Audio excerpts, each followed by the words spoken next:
యేసయ్యాని ప్రత్యక్షతలో బయలుపడనే శాశ్వత కృప నాకై. దేవునికి మహిమ కలుగును గాక. ఈ కార్యక్రమం చూస్తున్న మీ అందరికీ నా హృదయపూర్వకమైన వందనములు. పరిశుద్ధ గ్రంథంలో నుండి మీకా గ్రంథం 7వ అధ్యాయం 7వ వచనం. అయినను యెహోవా కొరకు నేను ఎదురు చూచెదను, రక్షణకర్తయగు నా దేవుని కొరకు నేను కనిపెట్టి ఉందును, నా దేవుడు నా ప్రార్థన ఆలకించును. చిన్న ప్రార్థన. పరిశుద్ధుడైన తండ్రి, చదవబడిన లేఖన భాగాల నుంచి మాతో నువ్వు సూటిగా స్పష్టంగా మాట్లాడు. నన్ను నీ ఆత్మతో అభిషేకించి నీ కృపలో భద్రపరిచి కూడి వచ్చిన తండ్రి, ఈ యొక్క కార్యక్రమం చూస్తున్న ప్రతి ఒక్కరికి నాయన తండ్రి దర్శించి ఈ వాక్యం ద్వారా అనేక మంది దీవించబడినట్లుగా కృప దయచేయమని యేసు నామములో అడుగుచున్నాం తండ్రి, ఆమేన్. ఇక్కడ మీకా భక్తుడు రాస్తున్న వచనాలు మనం చదువుకున్నాం. మీకా యొక్క సమయంలో, ఆ రోజుల్లో మరి ప్రజలు ఎలా ఉన్నారో అంటే చాలా భయంకరమైన పరిస్థితుల్లో ఉన్నారు.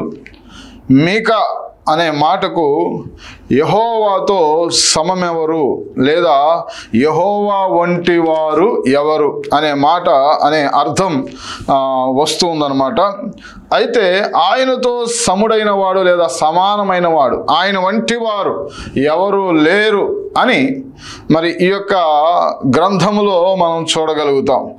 ఏ విషయంలో ఆయన అంత ఉన్నతమైన స్థితిలో, అన్ని విషయాలలో ఆయన ఉన్నతంగా ఉన్నాడు. అయితే ఈ మీకా భక్తుడు మరి దేవుని కొరకు నేను ఎదురు చూస్తాను, రక్షణకర్తయగు నా దేవుని కొరకు నేను కనిపెట్టుకుంటాను, నా దేవుడు నా ప్రార్థన ఆలకించును అని అయినను అనే మాట ఇక్కడ వాడుతున్నాడు.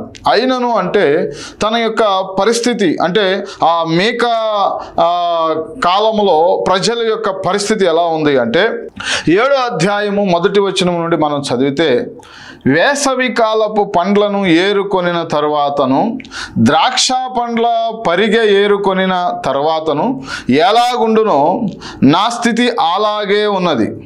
ద్రాక్ష పండ్ల గెల ఒకటియూ లేకపోయాను, నా ప్రాణమునకు ఇష్టమైన ఒక క్రొత్త అంజూరపు పండైనను లేకపోయాను. భక్తుడు దేశములో లేకపోయాను, జనులలో యథార్థ పరుడు ఒకడునూ లేడు. అందరును ప్రాణహాని చేయుటకై పొంచియుండువారే. ప్రతి మనుష్యుడును కిరాతుడై తన సహోదరుని కొరకు వలలను ఒగ్గును. 2 చేతులతోనూ కీడు చేయ పూనుకొందురు. అధిపతులు బహుమానము కోరుదురు, న్యాయాధిపతులు లంచము పుచ్చుకొందురు. గొప్పవారు తమ మోసపు కోరికను తెలియజేయుదురు. అలాగున వారు ఏకపట్టుగా నుండి దాని ముగింతురు. వారిలో మంచివారు ముండ్ల చెట్టు వంటి వారు, వారిలో యథార్థవంతులు ముండ్ల కంచె కంటెను ముండ్లుగా ఉందురు. నీ కాపురుల దినము నీవు శిక్షనందు దినము వచ్చుచున్నది. ఇప్పుడే జనులు కలవరపడుచున్నారు. స్నేహితుని యందు నమ్మిక ఉంచవద్దు, ముఖ్య స్నేహితుని నమ్ముకొనవద్దు. నీ కౌగిటిలో పండుకొనిన దాని ఎదుట నీ పెదవుల ద్వారమునకు కాపు పెట్టుము. కుమారుడు తండ్రిని నిర్లక్ష్య పెట్టుచున్నాడు, కుమార్తె తల్లి మీదికిని, కోడలు అత్త మీదికిని లేచెదరు. ఎవరి ఇంటి వారు వారికే విరోధులవుదురు. మీకా గ్రంథంలో, మీకా కాలంలో ఉన్నట్లుగానే నేటి దినాలలో కూడా ప్రపంచం లేదా లోకం పరిస్థితి అలాగే ఉన్నది అని చెప్పుటలో ఎటువంటి సందేహము కూడా లేదండి. ఇక్కడ యథార్థపరుడు ఒక్కడు లేడు, నాకిష్టమైన వాడు, నా ప్రాణమునికి ఇష్టమైన వాడు ఒక్కడు కూడా లేడు అంటున్నాడండి. భక్తుడు దేశములో లేకపోయాను, జనులలో యథార్థపరుడు ఒక్కడు కూడా లేడు. అందరూ కూడా ప్రాణహాని చేయుటకై పొంచి ఉండువారే. అందరూ కూడా ప్రాణహాని చేయుటకై పొంచి ఉండువారే. ప్రతి మనుష్యుడును కిరాతుడై తన సహోదరుని కొరకు వలలను ఒగ్గుతాడు. ఏదో ఒక స్వార్థానికి, అది స్నేహమైన ఏ బంధమైనా తన ఒక స్వార్థానికి ముడిపడి ఉంటూ ఉంది ఈ రోజుల్లోనండి. 2 చేతులతో కీడు చేయ పూనుకొందురు. ఇక్కడ మరొక వ్యాఖ్యానంలో రాయబడింది ఏమిటంటే 2 చేతులతో కీడు చేయటంలో ఆరితేరిన వారంటండి. అధిపతులు బహుమానము నొందుదురు, న్యాయాధిపతులేమో లంచము పుచ్చుకొందురు. లంచము పుచ్చుకుని న్యాయము ఎటు పడితే అటు మారిపోతుంది అని అనటంలో సందేహం లేదు. అలాగే గొప్పవారు తమ మోసపు కోరికను తెలియచేదురు. గొప్పవారు మోసపు కోరికను తెలియచేదురు. అలాగున వారు ఏకపట్టుగా ఉండి దాన్ని ముగింతురు. వారిలో మంచివారు మొండ్ల చెట్టు వంటి వారు. అంటే ఇక్కడ మనకు అర్థం ఏమిటంటే మంచివారు అంటున్నారు, మళ్ళీ మొండ్ల చెట్టు వంటి వారు అంటున్నారంటే వారి మంచి అలాంటిది అనమాట. మొండ్ల చెట్టు లాంటి మంచి, అదే వారికి మంచితనం.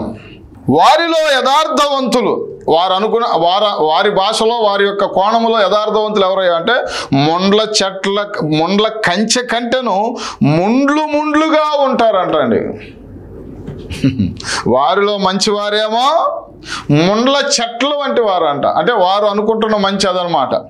రెండవది వారిలో యథార్థవంతులు. వారు ఎవరినైనా యథార్థవంతులు అనుకుంటారంటే ముండ్ల చెట్ల కంటేను ముండ్లుగా ఉండే వారిని యథార్థవంతులుగా అనుకుంటారంటండి. ఈ లోకము అసలైన మంచితనం అంటే ఏమిటో, నీతి అంటే ఏమిటో, న్యాయం అంటే ఏమిటో ఎప్పుడో మర్చిపోయినట్లుగా వ్యవహారం, భయంకరమైన పరిస్థితులు మనము లోకములో చూస్తూ ఉన్నాం. అంతేకాదు స్నేహితుని యందు నమ్మిక ఉంచవద్దు. అదేంటంటే స్నేహం చేయవద్దా? రెండో మాట అన్నాడు, ముఖ్య స్నేహితుని యందు నమ్ముకొనవద్దు. ఎందుకు? స్నేహమును ఏమండి వారి స్వార్థ ప్రయోజనాల కోసం వాడుకునే భయంకరమైన స్నేహితులు ఉన్నారు, చెడు స్నేహం.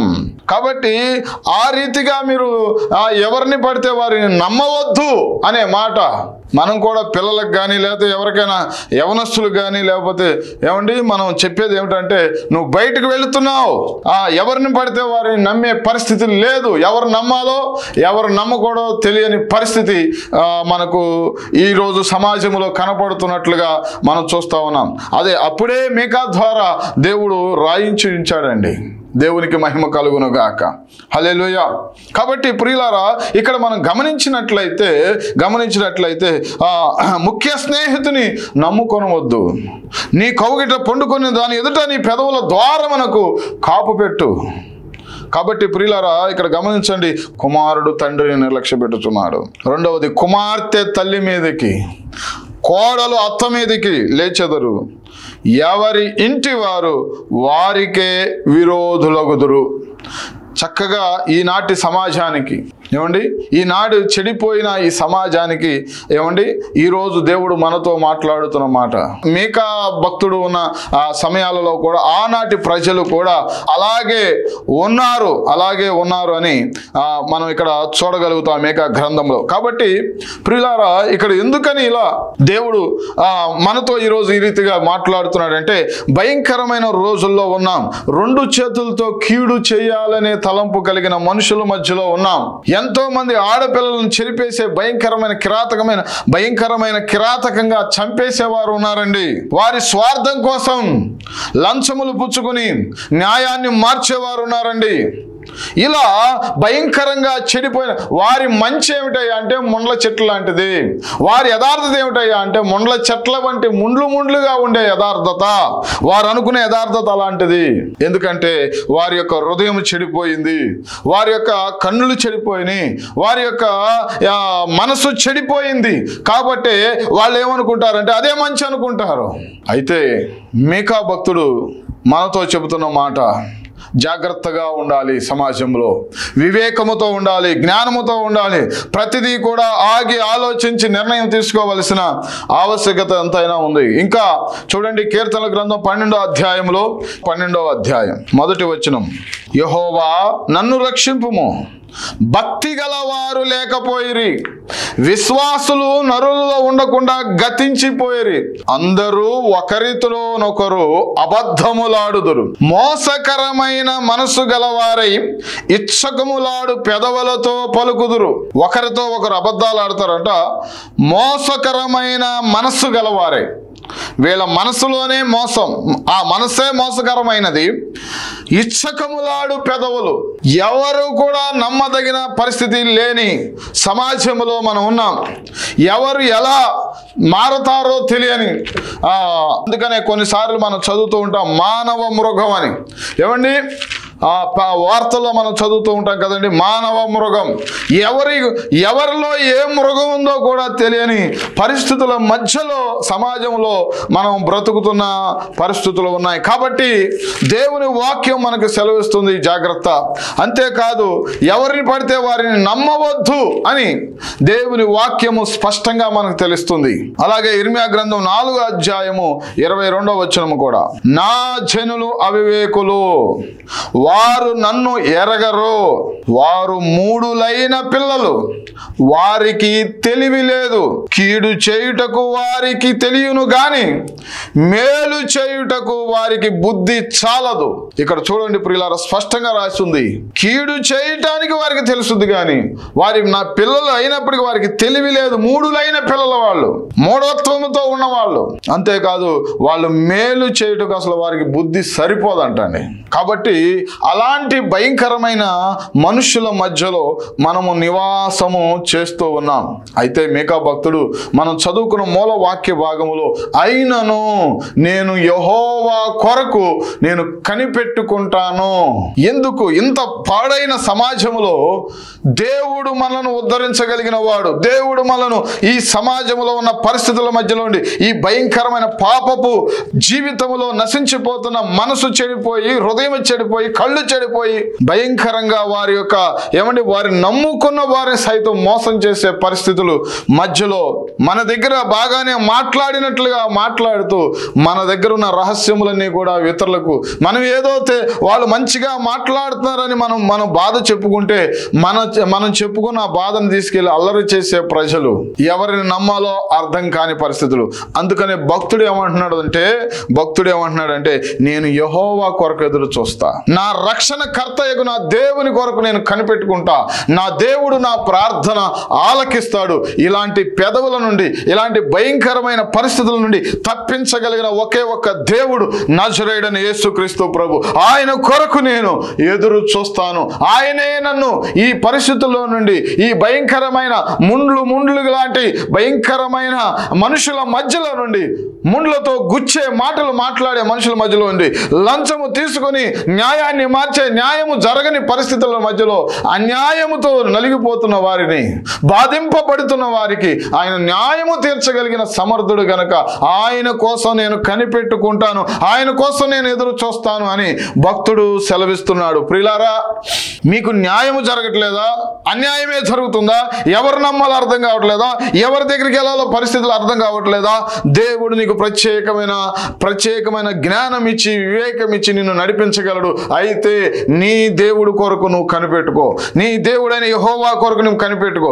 నీవు యేసుక్రీస్తునందు విశ్వాసం ఉంచు, అప్పుడు నీ దేవుడు నీ ప్రార్థన ఆలకిస్తాడు. తప్పనిసరిగా నీ పక్షముగా ఆయన వ్యాజ్యమాడే దేవుడై ఉన్నాడు. దేవునికి మహిమ కలుగును గాక. హల్లెలూయా. ప్రియులారా, ఇక్కడ మీకా భక్తుడు అంటున్నాడు, నేను యెహోవా కొరకు ఎదురు చూస్తానని చెప్పి 7వ అధ్యాయము, మీకా గ్రంథం 7వ అధ్యాయం 8వ వచనం, నా శత్రువా నా మీద అతిశయింపవద్దు, నేను క్రింద పడినను తిరిగి లేతును. క్రింద పడిపోయిన, లంచానికి బలైపోయిన, అన్యాయానికి బలైపోయిన, నమ్ముకుని నువ్వు మోసపడిపోయిన, ఇతరులను నమ్ముకుని నువ్వు మోసపడినప్పటికీ కూడా, ఇతరులను నమ్ముకుని ఒకవేళ ఫ్రెండ్షిప్ పేరిట వెళ్ళి ప్రేమ అనే పేరుతో నువ్వు మోసపోయినప్పటికీ కూడా నిన్ను ఆ మోసములో నుండి బయటకు తీసుకురాగలిగిన దేవుడు మన పక్షముగా ఉన్నాడు అని ఈ యొక్క రోజు ఈ శుభవచనమును, ఈ శుభవార్తను మీకు తెలియపరుస్తూ ఉన్నా. దేవునికి మహిమ కలుగును గాక. అంటున్నాడు, నేను కింద పడినా తిరిగి లేస్తా, నేను అంధకారమందు కూర్చున్నను, యెహోవా నాకు వెలుగుగా ఉంటాడు. నీ జీవితం అంతా చీకటమయముగా ఉన్నప్పటికీ కూడా నిన్ను మళ్ళీ తిరిగి వెలుగుగా మార్చగలిగిన దేవుడు. దేవునికి స్తోత్రం కలుగును గాక. తర్వాత, నేను యెహోవా దృష్టికి పాపము చేసి తిని గనుక ఆయన నా పక్షమున వ్యాజ్యమాడి నా పక్షమున న్యాయము తీర్చు వరకు నేను ఆయన కోపాగ్నిని సహింతును అని చెప్పి ఆయన నన్ను వెలుగులోనికి రప్పించును. ఆయన నన్ను ఎక్కడ నడిపిస్తాడండి? వెలుగులోనికి రప్పించును. ఆయన నీతిని నేను చూచెదను. దేవునికి మహిమ కలుగును గాక. ప్రియులారా, ఈ విశ్వాసముతో నువ్వు దేవుని సన్నిధికి వెళితే నా పక్షముగా ఆయన వ్యాజ్యమాడతాడు, నా పక్షంగా ఆయన న్యాయము తీరుస్తాడు, ఆయన నన్ను వెలుగులోనికి నడిపిస్తాడు, ఆయన నీతేమిటో నేను చూస్తాను అని విశ్వాసముతో భక్తుడు ఏ రీతిగా అయితే దేవుని కొరకు కనిపెట్టుకుని దేవుని సన్నిధిలో ప్రార్థన చేశాడో అలాగే నువ్వు కూడా విశ్వాసముతో ప్రార్థన చేయగలిగితే నీవున్న పరిస్థితుల్లో బట్టి, నీవున్న పరిస్థితుల నుండి నీవు కలిగి ఉన్న ఆ అంధకారం, నీ జీవితం చీకటమయమైపోయింది, నీ జీవితం నాశనం అయిపోయింది, నీ జీవితానికి ఇక గమ్యం ఏంటో తెలియని పరిస్థితుల్లో, చుక్కాని ఎటు వెళ్ళాలో అర్థం కాని పరిస్థితుల్లో నువ్వు ఉన్నట్లయితే, అద్దరికి చేర్చే నాదుడు కనబడతలేదు, నాకు సహాయం చేసేవారు ఎవరు లేరు, ఎవరిని నమ్మాలో అర్థం కాని పరిస్థితుల్లో నేను ఉన్నాను అని గనక నువ్వు బాధపడుతూ ఉంటే నీకు ఒక శుభవార్త. యేసుక్రీస్తు ప్రభువుని నమ్మిన వారు ఎప్పుడు సిగ్గుపడలేదు. యేసుక్రీస్తును నమ్మిన వారిని ఆయన ఎప్పుడు కూడా మోసం చేయలేదు. ఆయన నమ్మిన వారు ఉన్నతమైన స్థానములో నిలబెట్టాడు. ఆయన న్యాయమే తీర్చాడు, ఆయన మేలే చేశాడు. ఎలాంటి పెంట కుప్పల మీద పడి ఉన్న వారిని సైతం ఆయన పైకి లేవనెత్తి అధికారులతో కూర్చుండబెట్టగలిగిన సమర్థుడు. ఎలాంటి నువ్వు అంధకారంలో ఉన్నప్పటికీ కూడా దాంట్లో నుంచి నిన్ను విడుదల చేయగలిగిన సమర్థుడని నీకు ఒక శుభవార్త ఈరోజు తెలియపరుస్తూ ఉన్నాను. అలాగే ఆధ్యాత్మికంగా మనం ముందుకు వెళితే ఎఫెసీయులకు రాసిన పత్రికలో 2వ అధ్యాయము 1వ వచనం, మీ అపరాధముల చేతను పాపముల చేతను మీరు సచ్చిన వారై ఉండగా ఆయన మిమ్మును క్రీస్తుతో కూడా బ్రతికించెను. మీరు వాటిని చేయుచు వాయుమండల సంబంధమైన అధిపతిని అనగా అవిధేయులైన వారిని ఇప్పుడు ప్రేరేపించు శక్తికి అధిపతిని అనుసరించి ఈ ప్రపంచ ధర్మము చొప్పున మునుపు నడుచుకుంటిరి.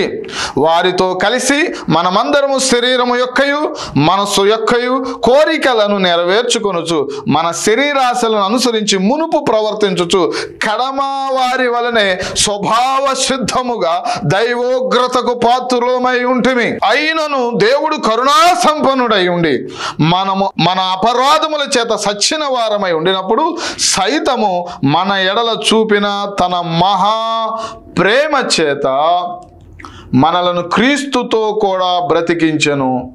కృప చేత మీరు రక్షించబడి ఉన్నారు. దేవునికి మహిమ కలుగును గాక. హల్లెలూయా. సమాజం ఎలా ఉందో మనం చూసాం. ఆ సమాజం ఎలా ఉందో ఆ భయంకరమైన అపరాధముల చేత పాపముల చేత మీరు సచ్చిన వారే ఉండగా, అంటే ఆ మనసు చెడిపోయింది, హృదయము చెడిపోయింది. ఇందాక మనం చెప్పుకున్న రీతిగా వాళ్ళు అనుకుంటున్న మంచేమో ముండ్ల లాంటి మంచి, మూఢత్వంతో కూడిన మంచి, కానీ అది మంచి కాదు, అది పాపము అని ఏమండి మనం తెలుసుకున్నాం గనుక ఆ పాపముల చేత మనం సచ్చిన మనలను ఆయన క్రీస్తుతో కూడా మనలను బ్రతికించాడంట. దేవునికి స్తోత్రం కలుగును గాక. మీరు వాటిని చేయొచ్చు. ఇందాక చెప్పిన రీతిగా ఏ పాపాలైతే మనం ఇందాక చదువుకున్నామో, ఆ లంచములు కానీ, ఆ యొక్క అన్యాయం కానీ, ఆ మోసము కానీ, అదంతా కూడా ఏమండి కుటుంబంలో కూడా ఒకరిని ఒకరు, స్నేహితులు కూడా ఒకరినొకరు మోసం చేసుకోవటం, ఏమండి అంతేకాదు ప్రేమించి మోసం చేయటం, ఇవన్నీ కూడా పాపము, భయంకరమైన అపరాధము అని మనం గ్రహించాము. వాటిలో మీరు కూడా ఇంతకు ముందు వాటిని చేయొచ్చు. వాయుమండల సంబంధం అనగా అపవాదిని అనుసరించి ఈ ప్రపంచ ధర్మం ఏమిటంటే అది ఆ భయంకరమైన పాపం. ఆ పాపములోనే కలిసి పాపమే వాళ్ళకు మంచిగా అనిపించిన సందర్భం. కాబట్టి మనమందరము కూడా వారితో కలిసి శరీరము యొక్కయు మనస్సు యొక్కయు కోరికలను, చెడు కోరికలు భయంకరమైన ఏమండి నెరవేర్చుకొనొచ్చు, శరీరాశలను అనుసరించి మునుపు ప్రవర్తించుచు కడమ వారి వల్లనే స్వభావ సిద్ధముగా దైవ ఉగ్రతకు పాత్రులమై ఉన్నాం. ప్రియులారా, ఇక్కడ ఒక మాట మీ దృష్టికి తీసుకురావాలని నేను ఆశపడుతున్నాను. ఏమిటయ్యా అంటే ఇక్కడ మనం గ్రహించవలసింది ఏమిటంటే, ఈ రోజు మనుషులలో వారికి తెలియదు కాబట్టి నువ్వు మోసం చేయొచ్చు, అన్యాయం చేయొచ్చు, వారిని ఏమంటే నానా రకాలుగా హింసించవచ్చు, బాధించవచ్చు. కానీ దేవుడు మాత్రం చూస్తున్నాడు. వాని క్రియల చొప్పున జీతం ఇస్తా అంటున్నాడు. వారి మీదకి దైవ ఉగ్రత వస్తుంది అంటండి. ఏమండి మనుషులు మనల్ని ఏమీ చేయలేక ఉండవచ్చు, వాళ్ళు అంతగా శక్తి లేకపోయి ఉండొచ్చు, బ్యాక్గ్రౌండ్ లేకపోయి ఉండొచ్చు. నువ్వు ఎవరినైతే హింసిస్తున్నావో వారి పక్షంగా, బాధించబడే వారి పక్షముగా, ఏమండి విధవాళ్ళ పక్షంగా దేవుడు వ్యాజ్యం ఆడతానని చెప్పాడు గనుక దైవ ఉగ్రతకు పాత్రులమై ఉన్నారు.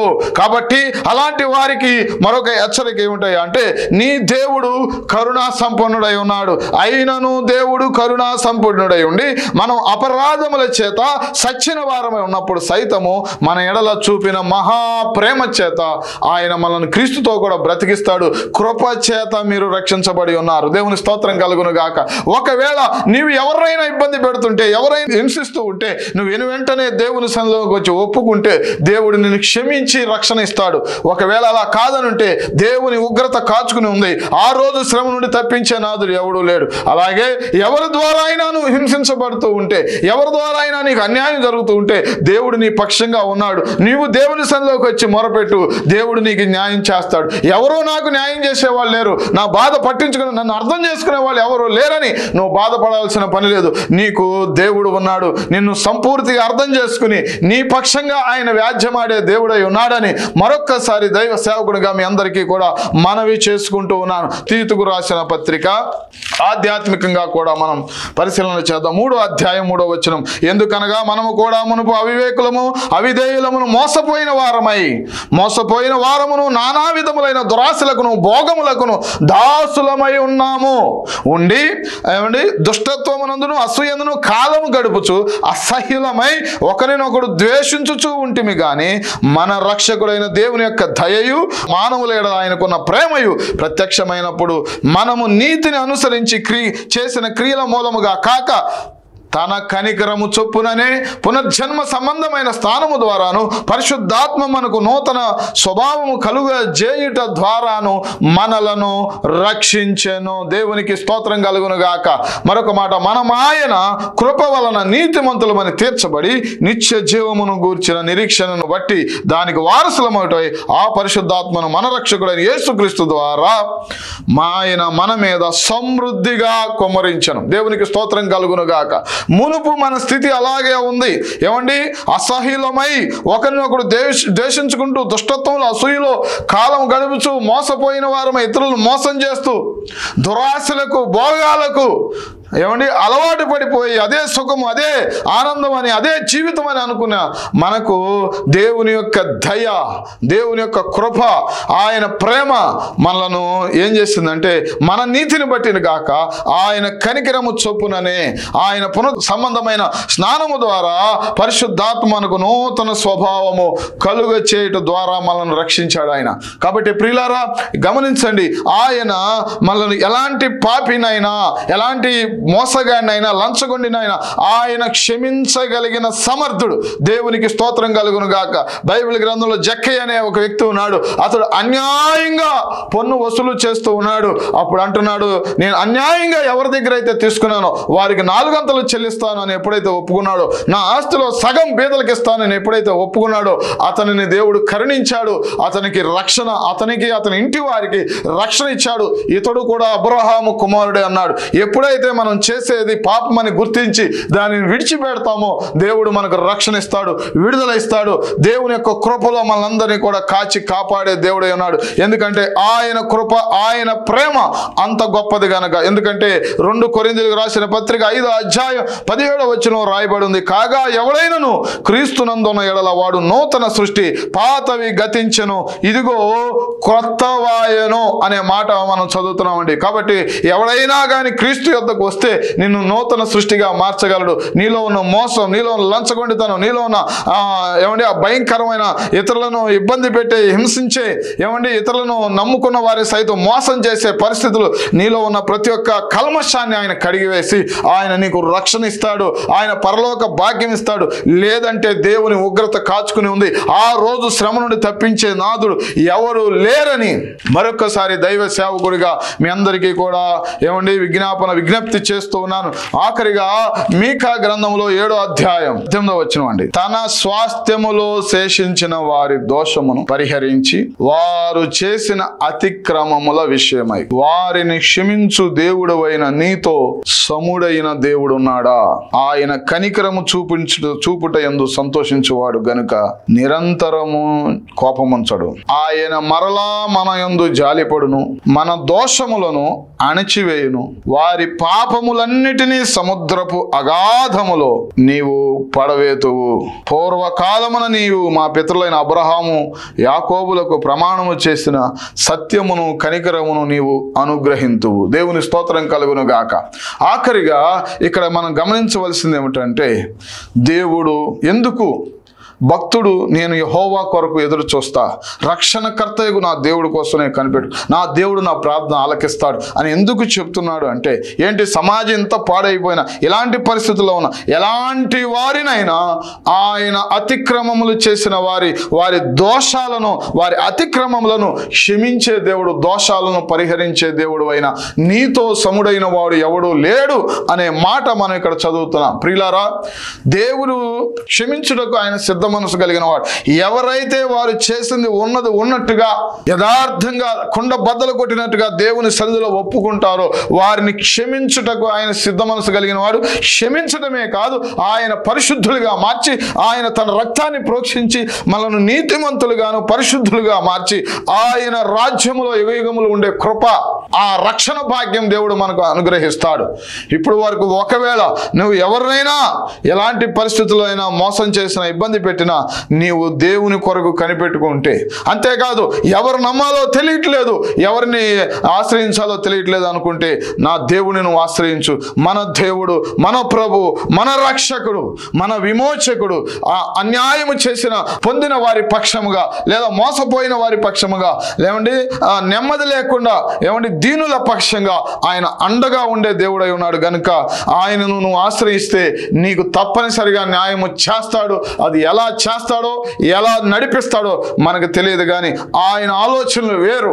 ఆయన ఎలా జరిగించాలైనా జరిగిస్తాడు. కానీ నువ్వు యేసుక్రీస్తునందు విశ్వాసం ఉంచి ఆయన నువ్వు ఆశ్రయించగలిగితే తప్పక నీకు న్యాయం జరుగుతుంది. తప్పక నువ్వు ఉన్న స్థితిలో నుంచి ఆయన లేవనెత్తగలడు. నువ్వు మోసపోయిన ఆ మోసంలోంచి నిన్ను బయటకు రప్పించగలడు. ఏమండి, నువ్వు ఏ పరిస్థితుల్లో నీవు అర్థం చేసుకోవట్లేదు, ఎవరు నా బాధను, నీ బాధలో నుంచి ఆయన బయటకు తీసుకురాగలిగిన సమర్థుడై ఉన్నాడు. అందుకనే ఇక్కడ అంటున్నాడు, ఆయన మన ఎడల జాలిపడే దేవుడు, మన ఎడల కనికరం చూపుట యందు, కనికరము అంటే కష్టపడేవారు, బాధించబడే వారిని చూసి వారికి చెయ్యి అందించి లేవనెత్తే దేవుడు. అంతేకాదు ఎవరైతే దోషం చేశారో క్షమించమని ఎవరైతే అడుగుతారో వారి దోషాలను అణిచివేసి వారి పాపములన్నీ కూడా సముద్రపు అగాధములో పడవేసే దేవుడై ఉన్నాడు. ఏమండి, తూర్పు పడమర ఎంత దూరం మన అతిక్రమం అంత దూరపరిచే దేవుడై ఉన్నాడు. తండ్రి కుమారుని ఎడల జాలిపడినట్లుగా ఆయన జాలిపడే దేవుడై ఉన్నాడు. గనుక నీ యందు కూడా ఆయన జాలి పడుతున్నాడు. గనుకే ఈ మాటలు నీతో మాట్లాడుతున్నాడు. ఆయన యందు భయభక్తులు కలిగి ఆయన సన్నిధిలో వినయ విధేయతలతో నువ్వు ఒప్పుకొనగలిగితే, ఉన్నది ఉన్నట్లుగా దేవుని యందు ఆయన కొరకు నువ్వు కనిపెట్టుకొనగలిగితే ఆయన నీ పక్షంగా కార్యము చేస్తాడు. అటు కృప దేవుడు సమృద్ధిగా మీకు అనుగ్రహించి దీవించును గాక. ఆమేన్. ప్రార్థన. మహోన్నతుడైన తండ్రి, కృప కలిగిన దేవా యేసయ్యానికే వందనాలు. ఈ మాటలు వింటున్న ప్రతి ఒక్క ప్రియ సహోదరుడు సహోదరుని అయా ప్రతి కుటుంబాన్ని బలపరచండి. ప్రతి ఒక్క వ్యక్తిని మీరు దర్శించి వారిని తాకి బలమైన కార్యాలు వారి పట్ల మీరు జరిగించి మహిమ మీరు పొందుకొనమని తండ్రి, వాక్యము ద్వారా ప్రతి ఒక్కరు కూడా అయా బలపరచబడినట్లుగా, రక్షించబడినట్లుగా, క్షమించబడినట్లుగా, కృప ఆవరించినట్లుగా, వారి మీద ఉన్న ఉగ్రత అనే శాపం తొలగిపోనట్లుగా వారు నాయన అయా అపవాదికి కాకుండా నీకు దాసులుగా మార్చబడి, అపవాది యొక్క కబంధ హస్తాల నుంచి వాడు విడిపించబడి, పాపములు అపరాధములని ఆ భయంకరమైన స్థితి నుంచి, ఆ బంధకాల నుంచి తెంచివేయబడి ప్రభా, రక్షణ నీతి అనే ప్రభా అయా నాయన తండ్రి వస్త్రములను ధరించుకునే వారుగా నీ సన్నిధిలో ప్రభా నాయన అయా నాయన నీ రాజ్యంలో యుగాలు ఉండే కృప దయచే. ఏ ఒక్కరి మీదకి నీ ఉగ్రత రానివద్దు నాయన. నీ కృపలో భద్రపరిచి మేలుతో వారిని తృప్తిపరిచి మహిమ మీరు పొందుకోమని, అనారోగ్యం ఉన్న బిడ్డలు స్వస్థపరచమని, అన్యాయముతో మోసపోయి అన్యాయముతో అయా నాయన తండ్రి నశించిపోతున్న బిడ్డలు ప్రభా, బాధపడుతున్న బిడ్డలకు న్యాయము జరిగించి మహిమ మీరు పొందుకోనమని నీతి కలిగిన న్యాయాధిపతి అయిన నజరేయుడైన యేసుక్రీస్తు నామములో అడిగి వేడుకొనుచున్నాము తండ్రి. ఆమేన్. ఆమేన్. అందరికీ వందనాలు. God bless you all. దేవునికి మహిమ కలుగును గాక. మీ అందరికీ వందనాలు. మరి యొక్క పరిచర్యలో మా పాస్టర్ గారి ద్వారా కమ్మెల ప్రశాంతి కొత్త నిబంధన స్త్రీల సమాచారం అనే ఈ 2వ పుస్తకాన్ని మరి విడుదల చేయడానికి దేవుడు కృప చూపించారు. మీ ప్రార్థనలు బట్టి ఎంతగానో మేము రుణస్థులం. అంతేకాదు దీనికంటే ముందు పాత నిబంధన స్త్రీల సమాచారం అనే బుక్ రాయటం జరిగింది. మరి ఇది 2వ పుస్తకంగా విడుదల చేశాం. ఇది క్రొత్త నిబంధనలో ఉన్న 30 మంది స్త్రీల గురించి రాయటం జరిగింది. మీలో ఎవరికైనా ఇది కావాలి అని ఆశపడినట్లయితే మీరు మమ్మల్ని సంప్రదించండి, మీకు ఈ యొక్క పుస్తకం పంపించడం జరుగుతుంది. అలాగే మా కొరకు, మా పరిచర్య కొరకు ఇంకాను ప్రార్థన చేసి ఇంకా అనేకమైన పుస్తకాలు మా పరిచర్య ద్వారా దేవుడు అనుగ్రహించినట్లుగా మీ అందరూ ప్రార్థన చేయవలసిందిగా మనవి చేస్తూ మిమ్మల్ని దేవుడు దీవించాలని మనసారా కోరుకుంటూ ఈ మాటలు ముగిస్తున్నాను. మీ అందరికీ మరొక్కసారి కృతజ్ఞతలు.